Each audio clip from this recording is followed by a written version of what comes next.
Guys, dito na si Madam Butod. Utusan niya tayo ngayong araw na to na bumili ng saging. Kinuha ko na ako ng payang. Tapos, naglakad na ako dito sa labas kahit mainit.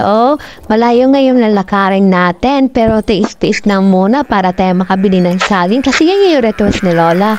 Bili daw ng saging na 100 nga lang yung pera na dala sa akin. Pero kakasahin ko na lang to para makabili ng saging. Kaya nga, dito na nga tayo. Malapit na nga tayo dito. Bibili na tayo ng saging. Yun ako muna dito kay ate. Dito kay ate, ang tanong ako magkano.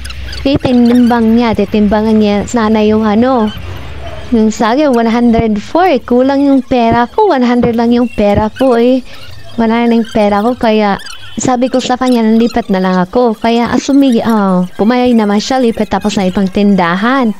Kasi nga 100 lang yung pera ko. Dito kay kuya, nakabili ako ng 100 pesos na saging. Buti pa si kuya, tinimbang niya, Solod, dito na ako sa bahay, tapos ng first. Don't forget to subscribe daw.